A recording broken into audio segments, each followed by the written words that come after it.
Good morning dear friends, જય સ્વામિનારાયણ. વિદ્યાર્થી મિત્રો, ગત લેક્ચરમાં આપણા આ પ્રકરણમાં આપ મુદ્દો જોઈ શકો છો કે કાર્બનિક હેલાઇડની કેન્દ્ર અનુરાગી પ્રક્રિયાઓનો અભ્યાસ કર્યો. પરંતુ મિત્રો એમાં આપણે SN1 અને SN2 એટલે કે સ્મોલ a અને સ્મોલ b પાઠ્યપુસ્તકના મુદ્દા પ્રમાણે સ્મોલ a અને સ્મોલ b પહેલા જ નંબરની આ પ્રક્રિયા છે. ખરેખર બીજા નંબરની પ્રક્રિયા શું હતી? ફ્લોચાર્ટ પ્રમાણે વિલોપન પ્રક્રિયા. Very good. અને ત્રીજા નંબરની પ્રક્રિયા શું હતી? તો કે ધાતુઓ સાથેની પ્રક્રિયા. એને આપણે નેક્સ્ટ લેક્ચરમાં ભણીશું. આજના લેક્ચરમાં મિત્રો એક નંબરની જે પ્રક્રિયા છે કાર્બનિક હેલાઇડની કેન્દ્ર અનુરાગી પ્રક્રિયાઓ, જે 10.7.1 નંબરના મુદ્દાની પહેલી પ્રક્રિયા, અને એ આ પહેલી પ્રક્રિયામાંની આવી પ્રક્રિયાઓનો આજના લેક્ચરમાં મિત્રો આપણે અવકાશ રસાયણ દ્રષ્ટિકોણ, મિત્રો આપણો આ દ્રષ્ટિકોણ જે છે ને એ રાસાયણિક દ્રષ્ટિકોણ છે. અત્યારે આપણે અભ્યાસ કરવો છે ને જે એ રાસાયણિક દ્રષ્ટિકોણથી આ બધું વિચારીએ છીએ. તો દ્રષ્ટિકોણ એટલે આપણે કઈ રીતે તેની ઉપર વિચાર કરી શકીએ છીએ, એનો અભ્યાસ કરી શકીએ છીએ. અને એ અભ્યાસ ગહન અભ્યાસ હોય ત્યારે આપણે દ્રષ્ટિકોણ કહીએ છીએ. કોના માટેનો? તો કેન્દ્ર અનુરાગી પ્રક્રિયાઓનો. કોના માટે? તો કે અવકાશ રસાયણ.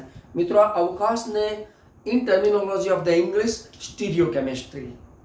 તો એ સ્ટીરિયોકેમિસ્ટ્રી જે છે તેમાં કેટલાક નામકરણ, જેમ કે આપણે 11માં ભણ્યા હોઈશું કાર્બનિક સંયોજનોમાં કે ડેક્સ્ટ્રો, લીવો, તો આવા કેટલાક નામ કઈ રીતે મળ્યા, એના માટે કયો અભ્યાસ જરૂરી છે. તો આવો લેટ્સ ગેટ સ્ટાર્ટેડ ટુવર્ડ સ્ટીરિયોકેમિસ્ટ્રી. આપણે આવા અવકાશ રસાયણના દ્રષ્ટિકોણ બાબતમાં હું એક ફ્લો ચાર્ટ આપવા માંગુ છું, એટલે આપણા 5 મુદ્દાનો કાર્યક્રમ આજના લેક્ચરનો આપણે અભ્યાસ કરી શકીએ. જો મિત્રો આજના લેક્ચરનો ફ્લો ચાર્ટ આવો છે. તો આ ફ્લો ચાર્ટમાં હું અત્યારે 5 અભ્યાસ લખીશ. પ્રકારો નથી હો મિત્રો, ખાસ અભ્યાસ છે. આ દ્રષ્ટિકોણનો અભ્યાસ કયા કયા મુદ્દાઓ પર આધારિત? તો જો પહેલો જ મુદ્દો હું લખીશ અહીંયા, પ્રકાશ ક્રિયાશીલતા. પ્રથમ મુદ્દો છે પ્રકાશ ક્રિયાશીલતા. મિત્રો બીજો મુદ્દો છે કિરાલિટી. એટલે આ પણ એક મુદ્દો છે આપણા અભ્યાસનો. ત્યારબાદ ધારણ, એવી રીતે વ્યુત્ક્રમણ, અને છેલ્લો મુદ્દો રેસમીકરણ. રેસીમીકરણ આપણે રેસમિક મિશ્રણ જે આપણે અભ્યાસ કરીએ છીએ ને તે જ પ્રમાણેનો આ મુદ્દો થયો. તો આપણી પાસે આવા 5 મુદ્દાનો અભ્યાસ છે. અને આ તમામે તમામ અભ્યાસ આપણે આપણા હેલાઇડ સંયોજનોમાં, એટલે કે જે હેલો આલ્કેન કાર્બનિક હેલાઇડ, પણ કોના માટે અભ્યાસ કરવો છે? માત્ર ને માત્ર હેલો આલ્કેનમાં. એટલે કે આ અભ્યાસ આપણે માત્ર આના માટેનો કરીએ છીએ. ખ્યાલ છે ને? કારણ કે હેલો એરિનની પ્રક્રિયાઓ પછી અલગ આવશે. એટલે અત્યારે આપણે હેલો આલ્કેન માટે કાર્બનિક હેલાઇડની કેન્દ્ર અનુરાગી પ્રક્રિયાઓનો અવકાશ રસાયણનો દ્રષ્ટિકોણનો અભ્યાસ કરીશું. ચાલો મિત્રો હવે આપણે આપણો દ્રષ્ટિકોણ કેમિસ્ટ્રીમાં રાખીએ. પ્રકાશ ક્રિયાશીલતા કોને કહેવાય? તો જુઓ મિત્રો, શબ્દ જેવા છે પ્રકાશ અને ક્રિયાશીલતા. પ્રકાશના કારણે ક્રિયાશીલતા, પ્રકાશ પરની આધારિત ક્રિયાશીલતા, કે પ્રકાશનો ઉપયોગ કરીને ક્રિયાશીલતા. સમજવું શું? ચાલો આપણે આવા હેલો આલ્કેન એટલે કે કાર્બનિક હેલાઇડ સંયોજનોને દાખલા તરીકે કોઈ એક પાત્રમાં લઈએ છીએ, એનું દ્રાવણ. જો આ ઘટના સમજાવું છું મિત્રો કે પ્રકાશ ક્રિયાશીલતા શું છે, તો આવા એક પાત્રમાં આપણે કોઈ આવા હેલો આલ્કેન કાર્બનિક હેલાઇડ સંયોજનનું દ્રાવણ લઈ લઈએ છીએ. આ દ્રાવણ લઈ લીધું, બરાબર? તો શું છે આમાં? એવા RX કાર્બનિક હેલાઇડ સંયોજનનું દ્રાવણ છે. એક્વિયસ ફોર્મમાં આપણે કહી શકીએ, અથવા તો દ્રાવણ કાર્બનિકનું કાર્બનિકમાં પણ બની શકે. હવે એની પર અહીંયાથી આપણે એવો સમતલીય ધ્રુવીય પ્રકાશ, સમતલીય ધ્રુવીય પ્રકાશ પસાર કરવાનો છે. આમ આમ પસાર થશે આ રીતે, બરાબર? તો આ સમતલીય ધ્રુવીય જે પ્રકાશ છે એ પ્રકાશ આવા દ્રાવણ, આ જે સંયોજનના દ્રાવણમાં આપણે આપાત કરીએ છીએ, તેમાંથી પસાર કરીએ છીએ, તો આ સંયોજનનો એક પોતાનો લાક્ષણિક ગુણધર્મ થશે. શું થશે કે આવા પ્રકાશનું તે પોતે ભ્રમણ કરી નાખશે. કેવા? સમતલીય ધ્રુવીય પ્રકાશનું, આ પ્રકાશનું ભ્રમણ બતાવશે, રોટેટરી ભ્રમણ બતાવશે. તો આવા ભ્રમણ કરનારા આ સંયોજનો જે છે તેને આપણે પ્રકાશ ક્રિયાશીલ સંયોજનો કહીશું. કેવા કહીશું? પ્રકાશ ક્રિયાશીલ સંયોજનો. કેમ? કારણ કે તેમણે સમતલીય ધ્રુવીય પ્રકાશનું ભ્રમણ બદલી નાખ્યું છે, એટલે કે ભ્રમણ કરી શકે છે. હવે આ ભ્રમણ કરે એટલે કેવું? તો કે પૃથ્વીનું ભ્રમણ હોય છે ને, ધરીભ્રમણ અને પરિભ્રમણ.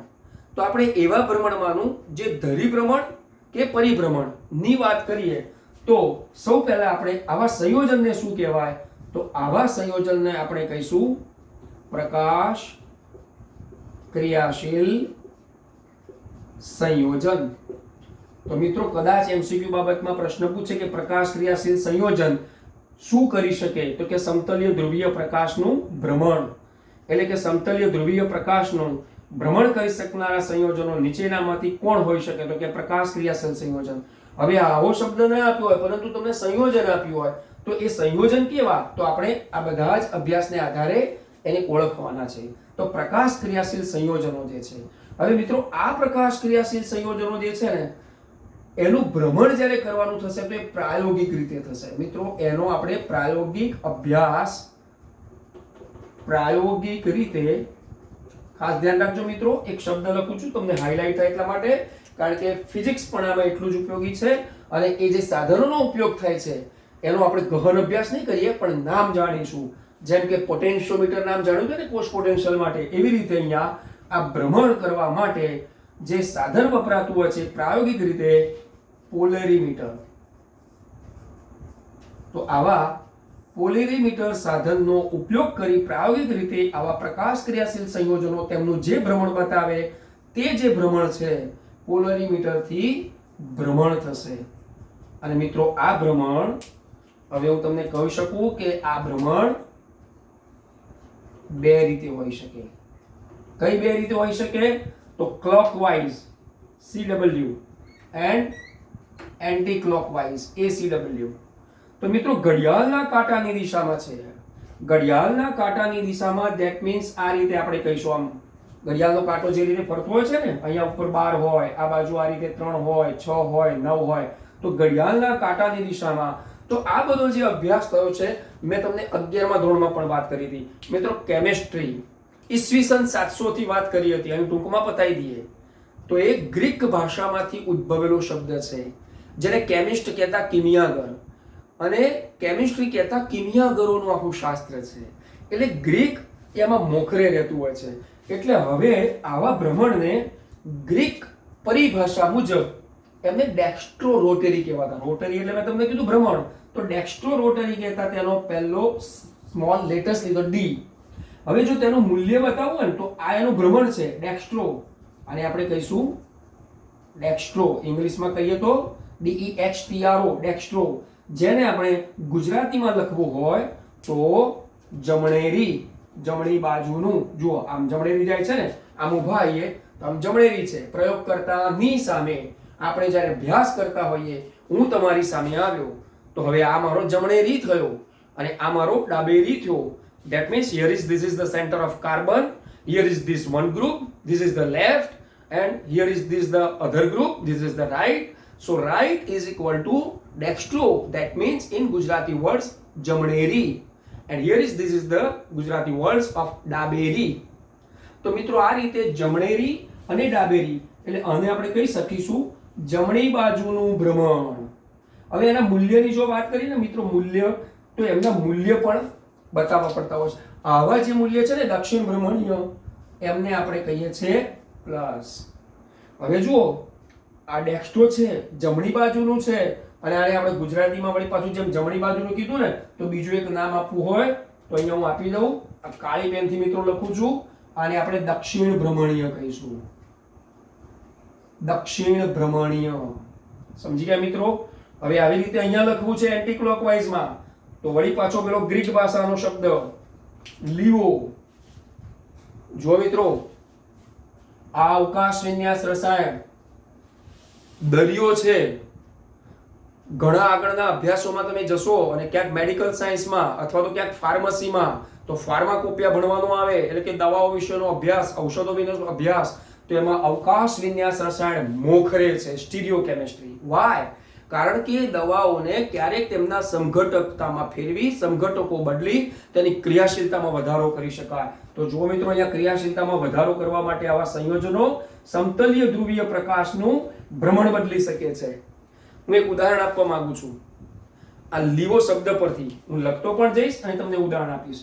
ગ્રીક ભાષામાં જેને એલ એટલે કે લીવો કહીએ છીએ, લીવો, બરાબર, એને આપણે ઇન ધ ગુજરાતી વર્ડ્સ, હમણાં મેં તમને કીધું, મારા હાથથી બતાવ્યું તે પ્રમાણે ડાબી બાજુનું કહી શકાય. બરાબર. જો તેનું મૂલ્ય મૂકવું હોય તો તેના મૂલ્ય માટે આ પ્લસ અને માઇનસ મિત્રો મૂલ્યો છે, બરાબર, એમના ચિહ્નો. તો મૂલ્યો માટે આને પ્લસ અને એ પ્રમાણે અહીંયા માઇનસ.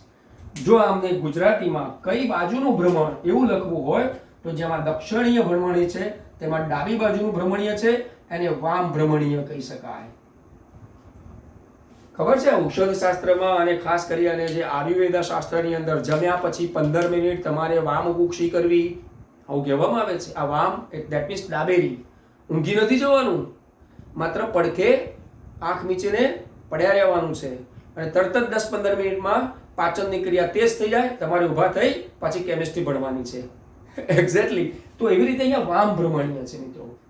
તો એક ડેક્સ્ટ્રો ધેટ મીન્સ જમણી બાજુનું જેનું મૂલ્ય પ્લસ છે, જેને દક્ષિણ ભ્રમણીય કહી શકાય. બીજું છે એન્ટી ક્લોકવાઇઝ, જેને આપણે લીવો કહી શકીશું, જે ડાબી બાજુનું બતાવશે, જેને આપણે મૂલ્ય માઇનસ લઈશું, જેને વામ ભ્રમણીય કહી શકાય. એક્ઝેક્ટલી. હવે પેલી વાત પૂરી કરી નાખો ઔષધ શાસ્ત્રની. મિત્રો, શિયાળાની સિઝન કે ખાસ કરી ઋતુ સંક્રમણમાં લોકોને શરદી અને વાયરલ ઇન્ફેક્શનના કારણે નાકમાંથી પાણી આવવું, આંખમાંથી પાણી આવવું, એલર્જી ખણ આવવી, એના માટેનું એક ઔષધ બહુ વર્ષોથી વપરાતું જેનું નામ સેટ્રિઝિન કહેવાતું હતું. પરંતુ મિત્રો, એની અસરકારકતા જે હતી, જે લંબાણપૂર્વકની, કે દાખલા કે સવારે અમુક મિલીગ્રામની 10 મિલીગ્રામ કે 5 મિલીગ્રામનો ડોઝ લીધો હોય તો તેની અસરકારકતા 2, 3, 4 કલાક સુધીની હતી. આ અસરકારકતા વધારવા માટે રિસર્ચ એન્ડ ડેવલપમેન્ટ R&Dમાં, ઔષધીય વિજ્ઞાનમાં, મેડિકલ સાયન્સમાં ફાર્માકોપિયાઓનો ઉપયોગ કરી અને કેટલાક એવા સાયન્ટિસ્ટોએ તેને અવકાશ વિન્યાસ રસાયણની દ્રષ્ટિએ મિત્રો in the subject and the syllabus of the uses stereochemistry, by stereochemistry, પ્રકાશ ક્રિયાશીલતાને કારણે તેનો સમઘટક સેટ્રિઝિન નહીં, લીવો સેટ્રિઝિન કરી નાખ્યો. બરાબર. આ આપણો કેમિસ્ટ્રી સબ્જેક્ટ છે અને કેમિસ્ટ્રી સબ્જેક્ટ એ મોટો વિશાળ દરિયો છે. આજે કોઈ રસાયણો છે તો આવતીકાલે એના સમઘટકો બની ગયા હશે. એટલે આ અનંત વિશાળ વિપુલ સંખ્યામાં સંયોજનો મળતા આવે છે જેનો અભ્યાસ આની પર આધારિત છે. એટલે મિત્રો, આપણા હેલાઇડ સંયોજનોમાં માત્ર હેલો આલ્કેન માટે બસ ખાલી પરીક્ષાની દ્રષ્ટિએ ભણી નાખ્યું, એનો કોઈ ઉપયોગિતા નથી અથવા તો એની ઇમ્પોર્ટન્સ નથી, તો આવું ના સમજતા. તમે જો મેડિકલ સાયન્સના સ્ટુડન્ટ છો, તમે જો ફાર્મસીમાં જવા માંગો છો, તમે જો R&Dમાં એટલે કે રિસર્ચ એન્ડ ડેવલપમેન્ટમાં જવા માંગો છો તો આ અભ્યાસ મોખરે છે અને પાયાનો છે. નાઉ નેક્સ્ટ, આપણે અહીંયા સમજ્યા પોલરીમીટર પ્રાયોગિક રીતે તેનું ભ્રમણ બતાવે છે. કોનું? તો કે પ્રકાશ ક્રિયાશીલ સંયોજનોનું. તો કેટલાક ડાબેરી છે તો કેટલાક જમણેરી છે, એટલે કે કેટલાક દક્ષિણ ભ્રમણીય છે તો કેટલાક વામ ભ્રમણીય છે. હવે મિત્રો, આવા પ્રકારના આ જે જમણી બાજુ અને ડાબી બાજુના જે ઘટકો બતાવે છે, કોણ બતાવે છે? આવા સંયોજનો. તો આનો અભ્યાસ આપણે પછી લખવો છે, પણ પહેલા આનો અભ્યાસ સ્ટાર્ટ કર્યો છે તો આ જગ્યાનો હું ઉપયોગ કરું છું મિત્રો. ખાસ ધ્યાન રાખજો, આ જે પણ ધ્યાન રાખજો, અહીંયા રાઉન્ડ કરું છું. આ પ્રકાશ ક્રિયાશીલ સંયોજનો, આવા પ્રકાશ ક્રિયાશીલ સંયોજનો જે પણ તેના સમઘટકો આપે છે, બરાબર, એને પ્રકાશ ક્રિયાશીલ સમઘટકો કહેવાય. પ્રકાશ ક્રિયાશીલ સમઘટકો કયા છે? ડેક્સ્ટો અને લીવો. કોના છે? પ્રકાશ ક્રિયાશીલ સંયોજનોના. આવા પ્રકાશ ક્રિયાશીલ સમઘટકો જે ઉદ્ભવે છે એને આપણે પ્રકાશ ક્રિયાશીલ સમઘટકતા અથવા તો ટૂંકમાં લખવું હોય તો પ્રકાશીય સમઘટકતા. જો મિત્રો, આ શબ્દથી આપણે ઓળખીશું. મિત્રો જો આપણા આ અભ્યાસનો પ્રાથમિક તબક્કો બેઝમેન્ટ જેનું ફાઉન્ડેશન નક્કી કરે છે આ છે, અને એટલા માટે પરીક્ષાની દ્રષ્ટિએ આ મુદ્દો એટલો અગત્યનો છે કે આમાંથી ક્યારેક એમસીક્યુ પૂછાઈ શકાય, અથવા તો કદાચ તમને ડેક્સ્ટ્રો અને લીવો પણ પૂછી શકાય, અથવા તો આ અભ્યાસ પર આધારિત તમને રેસમીકરણ ખાસ પૂછાતું હોય છે કે રેસમીકરણ એટલે શું. તો મિત્રો હજુ આપણે કિરાલિટી, ધારણ, વ્યુત્ક્રમણ બધું ભણવાનું છે, પણ હું અહીં ચોક્કસ એટલું કહી શકીશ કે પ્રકાશ ક્રિયાશીલતાનો આ અભ્યાસ કર્યા પછી તમે ધારણ, વ્યુત્ક્રમણ અને રેસમીકરણ બહુ ઝડપી સમજી જશો. અને એ ઝડપી સમજવા માટે આ મુદ્દા પછી હું તરત જ ધારણ, વ્યુત્ક્રમણ અને રેસમીકરણ સ્ટાર્ટ કરી શકું છું. પણ હા, આ ધારણમાં પાછા સમમિત કેન્દ્ર, સમમિત કાર્બન એવો શબ્દ આવશે, અને એટલા માટે એ સમમિતિનો અભ્યાસ કરવા માટે આપણે કિરાલિટીમાં જવું પડે કે અસમમિત અને સમમિત એટલે કે અસમ કાર્બન અને સમ કાર્બનનો અભ્યાસ આપણને કિરાલિટી કરાવશે. સો ડિયર ફ્રેન્ડ્સ, અત્યારે આપણે પ્રકાશ ક્રિયાશીલતા માટેનો અભ્યાસ કર્યો છે. આ જે પણ અભ્યાસ કર્યો છે એ in short at the one board, એટલે કે એક જ બોર્ડ ઉપર મેં લીધું છે. જરા સ્ક્રીનશોટ લેવો તો લઈ લો, પછી આને આપણે થોડું રિમૂવ કરીશું અને કિરાલિટી પર જઈશું.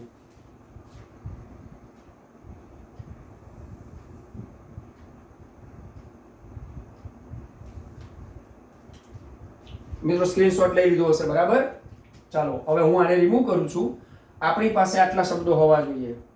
સમતલીય ધ્રુવીય પ્રકાશનું જે દ્રાવણો એટલે કે આ કાર્બનિક એલાઇડના હેલો આલ્કેનના જે સંયોજનોના દ્રાવણો એનું ભ્રમણ બતાવે એને આપણે પ્રકાશ ક્રિયાશીલ સંયોજન કહેવાય. આવા પ્રકાશ ક્રિયાશીલ સંયોજનો પોલરીમીટરના પ્રયોગ દ્વારા પોલરીમીટરથી બે પ્રકારના ભ્રમણ બતાવશે. આ બે પ્રકારના ભ્રમણ ધેટ મીન્સ તે તેમના સમઘટકો કહી શકાશે, જેને પ્રકાશ ક્રિયાશીલ સમઘટક કહેવાય. મિત્રો આવા પ્રકાશ ક્રિયાશીલ સમઘટકો ની એ જે ઘટનાને આપણે પ્રકાશકીય સમઘટકતા કહીશું. હવે આવી સમઘટકતાનો ઉપયોગ ધારણ, વ્યુત્ક્રમણ અને રેસમીકરણમાં કરવાનો છે, કારણ કે ત્યાં ડેક્સ્ટ્રો અને લીવો વળી પાછા આવશે. ઓકે, તો ચલો હવે આને હું અહીંથી રિમૂવ કરું છું. આપણો મુદ્દો ભલે અહીંયા રહ્યો પ્રકાશ ક્રિયાશીલતા, પરંતુ અહીંયા જે શબ્દો વાપર્યા એ તમે ખાસ ધ્યાન રાખજો. કયા શબ્દો વાપર્યા? ધ્યાન રાખજો, આપણે ડેક્સ્ટ્રો અને લીવો વાપર્યા છે, પ્લસ અને માઇનસ વાપર્યા છે, બરાબર? આ સમઘટકો છે. હવે કિરાલિટીના અભ્યાસનું સ્ટાર્ટ કરીશું. મિત્રો કિરાલિટી જે છે ને, કિરાલ શબ્દ જેવો છે, અત્યારે લખતા નથી, હમણાં પછી મારે લખવાનો છે, એટલે કિરાલ પરથી આવ્યો છે. હવે આ કિરાલ શબ્દ લાવવા માટે આજકાલનો શબ્દ નથી.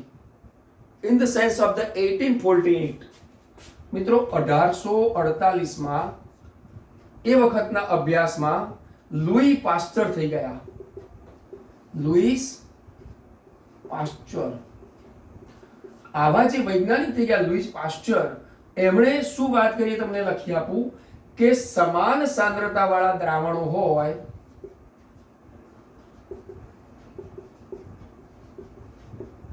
સમાન સાંદ્રતા વાળા દ્રાવણો, જેમ કે અહીંયા લીધું હતું દ્રાવણ અને એને પ્રકાશ ક્રિયાશીલતાની ઘટના કરાવડાવી હતી, તો એવા સમાન સાંદ્રતા વાળા જે પણ દ્રાવણો છે એ પ્રકાશકીય ભ્રમણ પણ સમાંતર બતાવે, એટલે કે સમાન બતાવે. એમનું પ્રકાશીય ભ્રમણ સમાન જ બતાવતું હોય છે. અને એ પ્રકાશીય ભ્રમણ સમાન બતાવે તો એ કયું હોઈ શકે? તો મિત્રો એ ડેક્સ્ટ્રો અને લીવો હોઈ શકે. ઓકે, તો વળી પાછી વાત અહીંયા આવી ગઈ. એટલે આ અહીંયાથી આપણે રિમૂવ કરીએ. કેમ? કારણ કે અહીંયા આપણને બતાવ્યું છે. તો સમાન સાંદ્રતા વાળા દ્રાવણો એ પ્રકાશીય ભ્રમણ પણ એવું સમાન જ બતાવતા હોય છે. અને આ ડી અને એલ જે પણ આપણી પાસે સમઘટકો મળ્યા છે એને જે તે વખતે વોન હોફ એમણે અહીંયા અભ્યાસમાં મદદ કરી, અને તેમના દ્વારા આ લુઈસ પાસ્ચરના જે 1848ના અભ્યાસને તેમણે વિન્યાસ સ્વરૂપે, કારણ કે આ ડી અને એલ નો તફાવત બતાવવા પ્રયત્ન કર્યો. મિત્રો આ ઝડપથી બોલીએ છીએ એટલું ઝડપથી તમે સ્વીકારી શકશો, પરંતુ કાનેથી સાંભળીને મગજને અનુભવવું થોડી વાર લાગશે.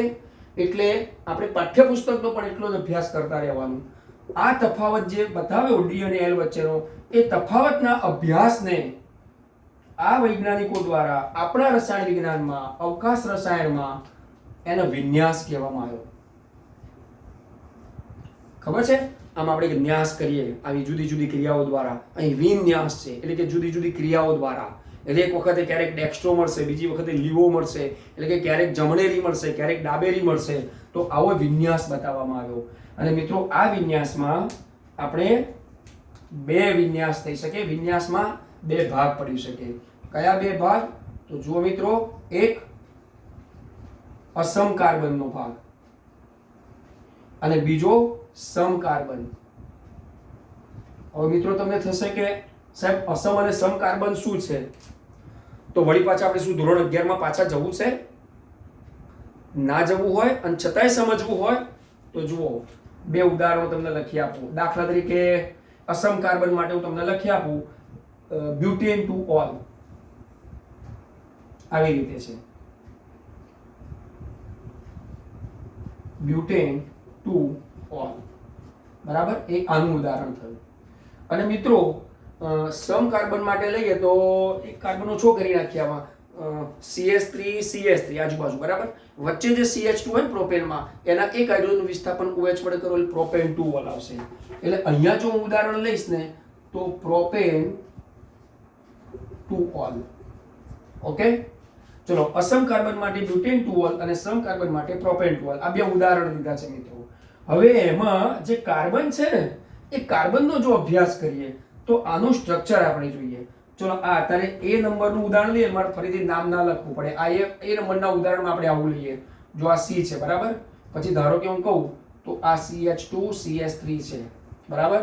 પછી ધારો કે આમ લઉં તો કે આ CH3 છે. પછી અહીંયા ધારો કે લઉં તો કે OH છે અને આ લઉં તો કે H છે, રાઈટ. ગઈકાલે પેલા અગાઉના લેક્ચરમાં 6 નંબરના લેક્ચરમાં શું વાત કરી હતી? એટલે એક સમતલ કાગળ ઘન પાછળમાં પ્રયોગકર્તાની સામે નજીકમાં, પ્રયોગકર્તાની સામે સમતલની પાછળ, એટલે એવી રીતે આ થઈ ગયું. હવે તમે જુઓ આ કાર્બનની ઉપર એક હાઇડ્રોજન છે, એક મિથાઇલ છે, એક OH છે અને આ એક ઇથાઇલ છે. બધા અલગ અલગ છે ને. એટલે આનું જ્યારે એકબીજાની પર અધ્યારોપણ કરવામાં આવશે, અધ્યારોપણ, તો આ અધ્યારોપિત થતું નથી. એ અહીંયા લખું છું, લાલ કલરની પેનથી હાઇલાઇટ કરું. અધ્યારોપિત, આ અધ્યારોપિત એટલે ખબર પડી ને. જુઓ મિત્રો, આ અધ્યારોપિત બતાવો, આવી જાઓ. છે અંગૂઠો આ બાજુ, ઓકે. ચલો, હવે આને આપણે એક મિરરની સામે લઈએ. આમ દર્પણ હોય ને, એ દર્પણની સામે લઈએ અને પછી તમને બતાવો અને આની ઉપર મૂકું તો તરત જ તમને ખ્યાલ આવશે કે સાહેબ આ દર્પણ લીધું તો શું થયું? આ રીતે થયું. દાખલા કે આપણે દર્પણની સામે જઈએ અને સામે આપણી સામે કોઈ માણસ ઊભા છે. હવે આપણે એમ કહીએ કે ભાઈ હું જે દિશામાં હાથ લાંબો કરું એ દિશામાં કરવાનો. તો મારી સામે તમે છો અને હું એમ કહું ચલો મારી દિશામાં જ આ બાજુનો હાથ લાંબો કરો, તો તમે શું કરશો? આ બાજુનો હાથ લાંબો કર્યો. મારો તો જમણો છે પણ તમારો કયો થઈ ગયો? ડાબો હાથ. એ રીતે જો મારો ડાબો હોય પણ તમે એ બાજુની દિશા પ્રમાણે બતાવો, બંધની એક સમતલીય રેખા પ્રમાણે, તો તમારો તો ડાબો હાથ થઈ ગયો. હવે જ્યારે એકબીજાની ઉપર અધ્યારોપિત થાય, that means here is this and here is this, અને બંને એકબીજાની ઉપર અધ્યારોપિત કરવામાં આવે તો એ અધ્યારોપિત થઈ શકતા નથી. અથવા તો આ રીતે અધ્યારોપિત કરવામાં આવે તો જો આની સમમિતિ મળતી નથી. એટલે કિરાલિટીનો જ્યારે અભ્યાસ કરતા હોઈએ ત્યારે કિરાલ એટલે કે અસમ કાર્બન અહીંયા અને સમ કાર્બન એટલે કે અકિરાલ, જે 11માં શબ્દો ભણી ગયા, કિરાલ અને અકિરાલ, ધેટ મીન્સ અસમ કાર્બન અને સમ કાર્બન. અત્યારે અસમ કાર્બન માટે બ્યુટેન 2 ની આપણે વાત કરીએ છીએ. આને જો મિરર ઇફેક્ટ બતાવીશું આ રીતે તો એકબીજાની પર અધ્યારોપિત થતા નથી. Just example for this. દાખલા તરીકે ચલો હું તમને કહું કેપિટલ B ફોર બિપિન ચંદ્ર નાયક. આ બીને મિરર ઇફેક્ટ આપો તો એકબીજાની પર અધ્યારોપિત નહીં થાય. But here is this is A. જુઓ, આને ગમે તે બાજુ કરો તો એ જ દેખાશે. That means he is a Bipin Chandra, here is this Anubhai, my father name. તો મિત્રો બિપિન ચંદ્રનો B જે છે એને તમે એકબીજાની ઉપર અધ્યારોપિત કરશો તો એ નહીં થાય. આના જેવો થયો, અસમ કાર્બન થયો. આને એકબીજાની ઉપર અધ્યારોપિત કરશો થઈ જશે, સમ કાર્બન છે. એટલે મિત્રો આ પ્રોપેન 2 છે ને આના જેવું છે. અંગ્રેજીની ABCD માં આવા ઘણા શબ્દો છે કે જે અધ્યારોપિત થાય અને આ જે અધ્યારોપિત ન થાય. દાખલા કે O, V છે ને, આ બધા એકબીજાની પર અધ્યારોપિત થાય. W, M આ બધા એકબીજાની પર અધ્યારોપિત થાય અને બાકીના જે લેટર્સ છે એ અધ્યારોપિત નથી થતા. તો જ્યારે પણ આવા કાર્બનિક કોઈ સંયોજનોને, એમાં ખાસ કરી હેલાઇડ પણ હોય, દાખલા તરીકે અહીંયાથી OH નું વિસ્થાપન કરી, આ OH નું વિસ્થાપન કેન્દ્ર અનુરાગી દ્વારા Cl વડે કરી નાખો, જોઈ લો તો શું પ્રયત્ન થશે? અહીંયા જે 2 છે એની જગ્યાએ 2 ક્લોરો 2 મિથાઇલ અને પછી એનું નામ થશે, જે નામ થતું હોય, તમને નામ શીખવાડ્યા છે આપતા. તો આ રીતે આવા અધ્યારોપિત થઈ શકનારા અને ન થઈ શકનારા, જો આને અધ્યારોપિત કરો તો ચારે ચાર અલગ અલગ છે, એકબીજાની પર અધ્યારોપિત નહીં થઈ શકે, કારણ કે અહીંયા ઇથાઇલ છે અને અહીંયા મિથાઇલ છે, એકબીજાની પર આમ અધ્યારોપિત કરો તો આ બંને એકબીજાથી વિરુદ્ધ બતાવશે. આ વિન્યાસ જે બતાવ્યો છે એ વિન્યાસ, જસ્ટ એક્ઝામ્પલ, હું આને ભૂસી નાખું છું મિત્રો, એ સાદી જે આપણી અભ્યાસની રીત હતી ને એને ભૂસીને, હવે જોજો મિત્રો, પ્રોપેન 2 નું બતાવું. જો આ પ્રોપેન 2 લઈ લો, આ સીધો જ CS3 આપણે બતાવ્યો, અહીંયા CS3 છે 1 2 અને 3. હવે જો આ બંને એકબીજાની પર અધ્યારોપિત કરશો, થશે અધ્યારોપિત કે યસ? તો અધ્યારોપિત થાય છે એટલે એને અકિરાલ કહીએ. આ લોકો અધ્યારોપિત થઈ શકે એકબીજાની પર, જ્યારે આ અધ્યારોપણ થતું નથી, એટલે કે અધ્યારોપિત થતા નથી, માટે આમને આપણે કિરાલ, આવા જે અસમ કાર્બન, આ કાર્બનની રીતે જોઈએ ને તો એને આપણે કિરાલ કાર્બન કહીશું. આવા સંયોજનોમાં આ જે ઘટના થાય છે, જે આપણને ક્રિયા જોવા મળે છે, તેને કિરાલિટી કહીશું મિત્રો. શું કહીશું? એની કિરાલિટી. તો અહીંયા એની કિરાલિટી છે, બ્યુટેન 2 માં કિરાલિટી જોવા મળશે, કિરાલ છે, અને એટલા માટે તેમને પ્રતિબિંબી કહેવાશે. આવા જે છે પ્રતિબિંબી છે, અને આવા જે સમકાર્બન કે જેમને આપણે અકિરાલ કહીશું, આને અકિરાલ કહેવાના છે, કે જે અધ્યારોપિત થઈ શકે છે, જે પ્રોપેન 2 જેવા છે. હવે મિત્રો આટલી જે આપણે વાત ભણ્યા છે, આની પરથી આ હાઇડ્રોક્સિલનું જો આપણે કેન્દ્ર અનુરાગી વિસ્થાપન પ્રક્રિયાઓના દ્વારા અહીંયા હેલોજન અથવા હેલોજન ઉપર OH નો એટેક કરો તો આ રીતે સંયોજનો જે મળેલા છે એનો આગળ અભ્યાસ ધારણથી થઈ શકે. કઈ રીતે? તો કે X નામના માણસે સોનાની વીંટી ધારણ કરી, પરંતુ એ સોનાની વીંટીની જગ્યાએ ચાંદીની વીંટી ધારણ કરી. આ ધારણ કરવું, પણ ધારણ કરતી વખતે તે કયો સમૂહ શેની પર એટેક કરે છે અને તેની સમતલીય બંધ રેખા પર કોઈ અસર થાય છે કે નથી થતી, ચાલો એનો અભ્યાસ કરીશું. મિત્રો આપણે કિરાલિટીનો અભ્યાસ કર્યો છે, જેમાં D અને L ના આ જે સમઘટકતા હતી પ્રકાશ ક્રિયાશીલતાની, એને લુઈસ પાસ્ચર દ્વારા 1848 થી અભ્યાસ ચાલુ હતો. સમયાંતરે જ્યારે પણ વાન્ટાફ નામના વૈજ્ઞાનિકે તેમને ઉપયોગમાં આવ્યા ત્યારે સમાન સાંદ્રતાવાળા દ્રાવણોની પ્રકાશકીય ભ્રમણ જે સમાન લાગ્યા, એટલે D અને L એમનો તફાવત વિન્યાસ દ્વારા બતાવવામાં આવ્યો, અને એ વિન્યાસ આવા અસમ કાર્બન અને સમ કાર્બન, ધેટ મીન્સ કિરાલ અને અકિરાલ કાર્બનથી, ધેટ મીન્સ કિરાલિટીના એક નવા અભ્યાસની શરૂઆત થઈ, એક નવા દ્વાર ખુલ્યા, અને ત્યાં આપણે ધારણ, વ્યુત્ક્રમણ અને રેશમીકરણ ભણીશું. મિત્રો આની રાસાયણિક પ્રક્રિયાઓ કે ક્રિયાવિધિ ભલે આપણે જાણીએ છીએ, આપણને ઘણી વાતો મળતી હશે પરીક્ષાની દ્રષ્ટિએ, પરીક્ષાલક્ષી, પણ મિત્રો આવી જે મિકેનિઝમ જેને આપણે ક્રિયાવિધિ કહીએ છીએ, એ આવા અભ્યાસને સમજવા માટે બહુ જ જરૂરી છે. સ્કૂલેથી ઘરે જાઓ છો, કકડીને ભૂખ લાગી હોય તો તરત જ રોટલી, દાળ, ભાત, શાક તમારી થાળીમાં પીરસાઈ જાય, ખાઈ લો છો, અંદર પાચનની ક્રિયા શરૂ થાય છે. પૂછ્યું પાચન થશે કે નહીં થાય? ના. પૂછ્યું રોટલી કેવી રીતે બની, કેટલી તકલીફો પડી હતી, ઘઉં ક્યાંથી આવ્યા, કેવી રીતે દળાવ્યા, કઈ રીતે લોટ બાંધ્યો, શું છે મિકેનિઝમ, પૂછી? ના.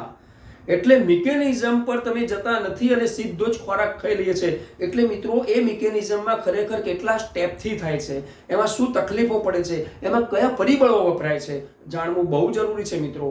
કારણ કે એ જાણ્યું હોય તો આપણે એ સ્ટેપમાં ક્યાંક બદલાવ લાવો તો લાવી શકીએ. દાખલા કે ભાખરી બનાવી હોય, પણ એ ભાખરી કોઈને ભાવે છે, કોઈને નથી ભાવતી, પરંતુ તેમાં વળી પાછો થોડો અજમો, જીરું નાખીને મસાલાવાળી ભાખરી બનાવો, મસાલાવાળી પૂરી બનાવો. raw material are same but the formulation are the differences. તો એ ખોરાકના પ્રકારો બદલાશે. એવી રીતે એક્ઝેક્ટલી મિત્રો એ રીતે જ અહીં આપણા જે સંયોજનો છે એ સંયોજનોમાં જો વિન્યાસનો અભ્યાસ કરીશું, એની મિકેનિઝમનો અભ્યાસ કરીશું, તો મિત્રો આપણે અસમ કાર્બન અને સમ કાર્બન એટલે કે કિરાલિટી એટલે કે કિરાલ કાર્બન અને અકિરાલ આનો અભ્યાસ કરી હવે ધારણ, વ્યુત્ક્રમણ અને રેશમીકરણ આ ત્રણેય એક સાથે હું તમને ભણાવી શકું એક જ બોર્ડ પર. પણ એ પહેલા મિત્રો આટલા ફ્લો ચાર્ટ બાબતમાં એક સ્ક્રીનશોટ લેવો તો લઈ લો.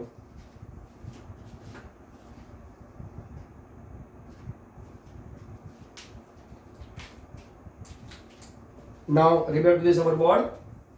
હવે મિત્રો આની જરૂરિયાત નથી, બરાબર? એટલે તમે યાદ રાખજો, કારણ કે ધારણમાં હું એની બંધ રેખાની વાત કરીશ. દાખલા તરીકે આ છે તો એની બંધ રેખા પ્રમાણે આપણે વાત કરી શકાય. ચલો આને હું અહીંયાથી થોડું રિમૂવ કરી દઉં છું, કારણ કે આપણા બોર્ડનો ઉપયોગ કરવો છે અને હવે જે અભ્યાસ કરવો છે તે દાખલા તરીકે આપણે આનો અભ્યાસ થઈ ગયો, બરાબર? તેવી જ રીતે કિરાલિટીનો પણ અભ્યાસ થઈ ગયો. ચલો અભ્યાસ થઈ ગયો અને આપણે ગ્રીન પેનથી ટીક માર્ક કરી દઈએ. આ બંનેનો અભ્યાસ થઈ ગયો. આના અભ્યાસનો આપણે ઉપયોગ કરીશું. હવે કોણ આવ્યું તો કે ધારણ. જો મિત્રો ધારણ માટે એક વાક્ય યાદ રાખો કે રૂપાંતરણ દરમિયાન દાખલા તરીકે આપણી પાસે કોઈ એક સંયોજન છે, કેવું તો કોઈ પણ હેલાઇડ સંયોજન છે અથવા તો કોઈ પણ એવી રીતનું છે. દાખલા તરીકે હું તમને કહી દઉં કે x સંયોજન છે, x, ઓકે, અને એમાંથી તેનું રૂપાંતરણ થાય છે આમ. હવે આ x સંયોજન છે તો એમાં દાખલા તરીકે આ રીતે કાર્બન હોય, અહીંયા હાઇડ્રોજન હોય, પછી એ પ્રમાણે અહીંયા ધારો કે મૂકી દઈએ આપણે CH3 મૂકી દઈએ, અહીંયા એ પ્રમાણે ધારો કે આ OH મૂકી દીધો અથવા તો હેલાઇડ મૂકી દીધો, અહીંયા આપણે મૂકી દઈશું આપણે ધારો કે H મૂકી દઈએ, અહીંયા મૂકી દઈએ ફરી પાછો CH2 CH3, જો બ્યુટેન 2 થઈ ગયો.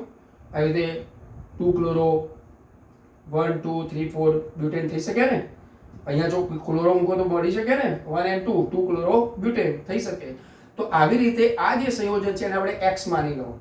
હવે આનો જ્યારે વિન્યાસ અથવા તો જ્યારે એનું આપણે ચોક્કસ એક બંધારણ ભણીશું અવકાશ વિન્યાસ દ્વારા, ગઈકાલે જે ભણ્યા હતા એ પ્રમાણે, તો પ્રયોગકર્તાની સામે પ્રયોગકર્તાની એક જે ઘન પાછળ કાગળ લીધો છે તેની સમતલી રેખા, તો આ રીતે જે સમતલી રેખા છે તે સમતલીય જે રેખા છે જે આપણે એમ કહીએ છીએ કે સમમિત કેન્દ્ર, જેનું સમમિત કેન્દ્ર પરના બંધની જે ગોઠવણ છે ને એ જળવાઈ રહેશે. આ બંધની ગોઠવણ એમની એમ જ રહેશે, પરંતુ અહીંયા આ જે ક્રિયાશીલ સમૂહ છે ને આ x ના, એક આ તો x1 થઈ જાય અને એક આ તો x2 થઈ જાય.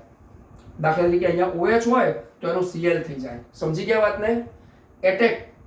એટેકિંગ ફંક્શનલ ગ્રુપ એ બદલાય. દાખલા કે હેલોજન હોય અને OH એટેક કરે તો અહીંયા ધારો કે હેલોજન હોય, x1 કહીએ તો અહીંયા ધારો કે OH થઈ ગયો, x2 થઈ ગયો. હવે આને અહીંયાથી રિમૂવ કરી અને એક સામાન્ય સમીકરણ દ્વારા હું તમને સમજાવું કે દાખલા તરીકે અહીંયા જે પણ આપણે બંધ માનીએ છીએ એવા રૂપાંતરણ દરમિયાન સમમિત કેન્દ્ર પરના, જે કેન્દ્ર હતું ને સમમિત કાર્બન વાળું, તો સમમિત કેન્દ્ર પરના જે બંધની ગોઠવણ જળવાઈ રહે અને તેમ છતાંય તેના ચિહ્નો બદલાય. દાખલા તરીકે અહીંયા લઈએ તો આ x1 હતું, બરાબર?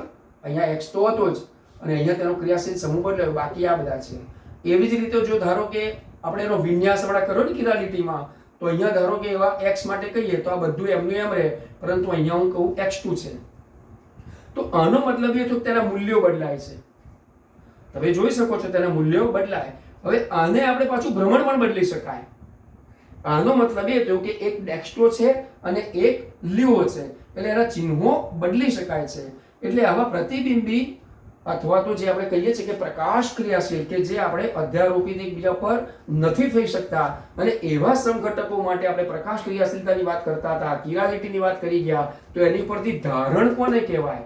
તો જે પણ આપણી પાસે સંયોજન છે તેના રૂપાંતરણ દરમિયાન, ફરી એક વખત કહીએ કે તેના રૂપાંતરણ દરમિયાન સમમિત કેન્દ્ર પરના બંધની ગોઠવણ જળવાઈ રહે અને છતાં ચિહ્નો બદલાય.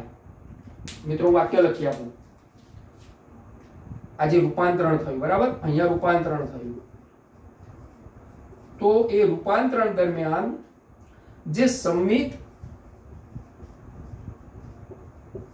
કેન્દ્ર અને એ સમમિત કેન્દ્ર જે છે એ સમમિત કેન્દ્ર પરના બંધની ગોઠવણ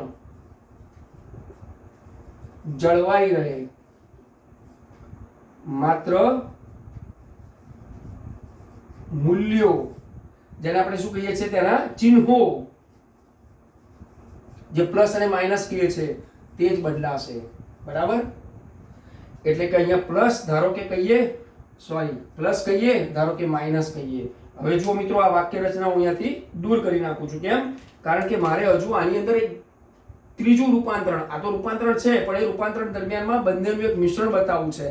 તો થઈ ગયું કે જે પણ સંયોજનનું દ્રાવણ છે કે કોઈ પણ ઘટક છે, તો તેના રૂપાંતરણ દરમિયાન સમમિત કેન્દ્ર પરના બંધની ગોઠવણ જળવાઈ રહે, માત્ર એના ચિહ્નો બદલાય. તો હવે એના કારણે આપણે જો આવો કોઈ ઘટક મળે છે, સાંભળજો મિત્રો, આવો કોઈ ઘટક મળે છે તો તેને ધારણ કહીશું. સમજી ગયા મિત્રો? આને આપણે આપણે કોઈ મૂલ્ય લઈએ તો આવી રીતે થયું ને, તો ચલો અહીંયા આપણે ધારણ લઈશું, અહીંયા આપણે વ્યુત્ક્રમણ લઈશું. પાઠ્યપુસ્તકમાં જો મિત્રો આ રીતે નથી બતાવ્યું, અહીંયા બતાવ્યું છે A, અહીંયા બતાવ્યું છે B. તો આવી રીતે A અને B જે બતાવેલા હોય એ કોઈ પણ એક એવા જે રૂપાંતરણ દરમિયાન સમમિત કેન્દ્ર પરના જે બંધની ગોઠવણ જળવાઈ રાખી, આ બંધની ગોઠવણ જળવાઈ રાખી અને છતાં પણ તેમના ચિહ્નો બદલાઈ ગયા, તો A જે છે એને ધારણ કીધું છે અને B છે એને વ્યુત્ક્રમણ કીધું છે. તો તમને થશે સાહેબ વ્યુત્ક્રમણ એટલે શું? તો જેમ અહીંયા કીધું કે રૂપાંતરણ દરમિયાન તેમના સમમિત કેન્દ્ર પરના જે બંધની ગોઠવણ જળવાઈ રહી પરંતુ ચિહ્નો બદલાયા, એવી રીતે એને ધારણ કીધું. એવી રીતે વ્યુત્ક્રમણમાં આપણે એમ કહી શકીએ કે અસમમિત કાર્બનનો સીધો જોડાયેલો બંધ, અસમમિત કાર્બનનો સીધો જોડાયેલો જે બંધ તૂટીને આમ તૂટી ગયા અને એના 3 પરિણામો મળે. જો હવે અહીંયા આયા છો આપણે વ્યુત્ક્રમણમાં, એના વિન્યાસનું 3 પરિણામો મળે. તો 1 અને 2 તો મળ્યા, સમજી ગયા? ધારણ ને વ્યુત્ક્રમણ તો થયું, પણ 3 પરિણામ મળે તો એમાંનું એક વ્યુત્ક્રમણ થયું. આ ત્રીજું પરિણામ કયું? ચલો અહીંયા આવી જાઓ. આ ત્રીજું પરિણામ છે. પાઠ્યપુસ્તકમાં અહીંયા એની આ y અને y આવું આપેલું છે મિત્રો પાઠ્યપુસ્તકમાં. હવે તમે જુઓ તો અહીંયા ધારો કે ત્રીજું પરિણામ મળ્યું, પણ ત્રણેય પરિણામની અંદર વ્યુત્ક્રમણ અને ધારણ એનું 50-50% મિશ્રણ મળે. એટલે કે આ A અને B છે, એ A અને B નું 50-50 પ્રમાણ મળે. તો શું થયું? પ્રકાશ ક્રિયાશીલમાં ડેક્સ્ટ્રો અને લિઓનું સપ્રમાણ મિશ્રણ,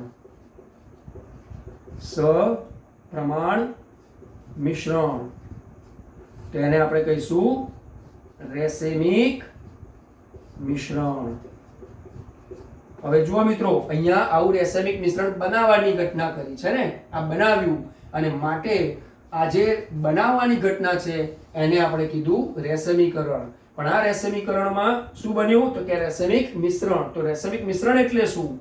તો આપેલા કોઈ એવા કાર્બનિક હેલાઇડ યુક્ત કે કોઈ પણ એવા કાર્બનિક સંયોજન કે જેમની સમમિત કેન્દ્રની બંધની ગોઠવણ બદલાયા વગર તેમાંથી, જો ધારણ તો થયું, તેમાંથી 3 પરિણામો મળે, જેમાંનું એક ધારણ, બીજું વ્યુત્ક્રમણ અને જે ત્રીજું પ્રમાણ મળે તે ધારણ અને વ્યુત્ક્રમણના બંને ઘટકોનું સપ્રમાણ મિશ્રણ મળે, ત્યારે તેને આપણે રેસેમીકરણ કહીએ છીએ. અને આ રેસેમીકરણ એટલે કે રેસેમિક મિશ્રણ બનવાની જે ઘટના છે એને રેસેમીકરણ કહ્યું છે. તો રેસેમિક મિશ્રણ એટલે શું? તો બનતા આ ઘટકમાં બંને ઘટકોનું છે ને, આપણું જે મૂળ સંયોજન હતું પ્રકાશ ક્રિયાશીલ સંયોજન, એ પ્રકાશ ક્રિયાશીલ સંયોજનનું જે પણ સમઘટકો મળ્યા, એ સમઘટકોમાં ડેક્સ્ટ્રો અને લિઓનું સપ્રમાણ મિશ્રણ જ્યારે મળે તેને આપણે રેસેમિક મિશ્રણ કહીશું. એટલે મિત્રો, આવા પ્રકાશ ક્રિયાશીલ સંયોજન એ મોખરે છે, ફરી કહીએ કે એ પાયાનું છે, મોખરે છે, અને એની પર આધારિત આ બધો આપણે અભ્યાસ કર્યો. એટલે મિત્રો, આવા પ્રકાશ ક્રિયાશીલ સમઘટકો કે જેમના પ્રતિબિંબી ઘટકો એટલે કે જે આપણે અસમ કાર્બન વાળા કીધા, જેને આપણે કિરાલ કીધા, તો એના કેટલાક ગુણધર્મોનો અભ્યાસ કરવો પડે. બરાબર? તો ચાલો અહીંયાથી થોડુંક આ ભૂસીને, આ ભલે આપણે અભ્યાસ કર્યો પણ આપણા હવે અહીંયા કોઈ તમારે સ્ક્રીનશોટ લેવાની જરૂરિયાત લાગતી નહોતી.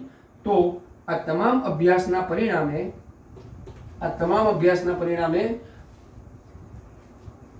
આનો ઊંડાણભર્યો અભ્યાસ જે પ્રકાશ ક્રિયાશીલનો છે, જેમાં મારે આટલા વાક્યો ટાંકવા છે મિત્રો. ખાસ ધ્યાન રાખજો કે પ્રતિબિંબી જે હોય એટલે કે અધ્યારોપિત ન થઈ શકનારા, શું કહેવાય એને? પ્રતિબિંબી. પ્રતિબિંબી એવા જે પ્રકાશ ક્રિયાશીલ જે સંયોજનો છે, એવા પ્રકાશ ક્રિયાશીલ સંયોજનો કે જેમના સમઘટકો છે. આ સમઘટકો મળ્યા છે ને, તો એ સમઘટકોમાં તમને કંઈક લાક્ષણિક ફેરફારો જોવા મળશે. કેવા? તો આવા અધ્યારોપિત ન થઈ શકનારા એટલે કે પ્રતિબિંબિત હોય તેવા સમઘટકોના, ને તો ખાસ ધ્યાન રાખજો, ગલન બિંદુ, ઉત્કલન બિંદુ, દ્રાવ્યતા ઉપરાંત તેમનો વક્રીભવનાંક, જે વક્રીભવનની ઘટના થાય અને એ વખતે એમનો વક્રીભવનાંક હોય તો દ્રાવ્યતા, વક્રીભવનાંક. આ શું છે? બધા રાસાયણિક ગુણધર્મો છે મિત્રો. આ બધા ભૌતિક ગુણધર્મો છે. એટલે જ્યારે પણ એમની સમઘટકતાથી સમઘટકો મળશે તો ગલન બિંદુ, ઉત્કલન બિંદુ, દ્રાવ્યતા, વક્રીભવનાંક આ બધા તેમના ભૌતિક ગુણધર્મો છે મિત્રો. આ ભૌતિક ગુણધર્મો સમાન હશે, ભલે એમના સમઘટકો અલગ અલગ હશે, કારણ કે તેનું મૂળ પ્રકાશ ક્રિયાશીલ સંયોજન એક જ છે, પણ અધ્યારોપિત ન થઈ શકનારા પોલર ઇમિટર દ્વારા આપણે ડેક્સ્ટ્રો અને લીવો કીધા.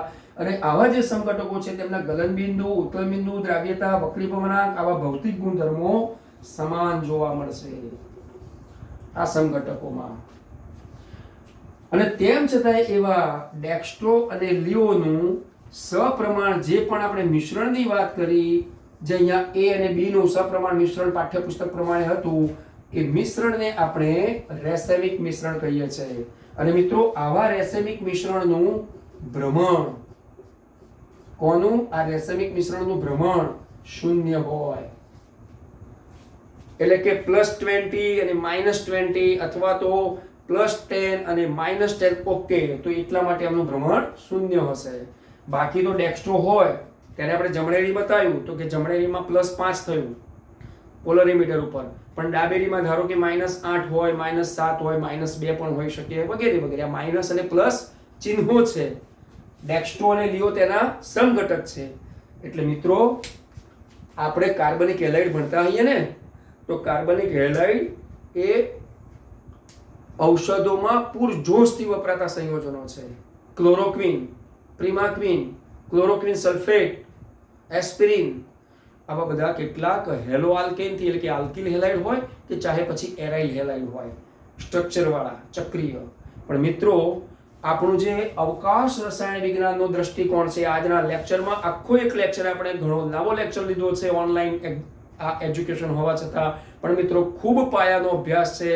એટલે તમે મેડિકલ સાયન્સમાં કે ચાહે એન્જિનિયરિંગ સાયન્સમાં કે ફાર્મસીમાં, કેમિસ્ટ્રીમાં જાઓ તો ઔષધીય વિજ્ઞાન હોય કે ચાહે ક્યાંય પણ સમઘટકતાનો મુદ્દો આવે એટલે મિત્રો અવકાશ વિન્યાસ રસાયણ આવશે. અને એટલા માટે આ નાયક સાહેબે એક જ બોર્ડ પર આ 5 જે આપણા પદ છે, જે ઘટનાઓ થવાની હતી, એનો ખૂબ ગહન અભ્યાસ કરાવડાયો છે.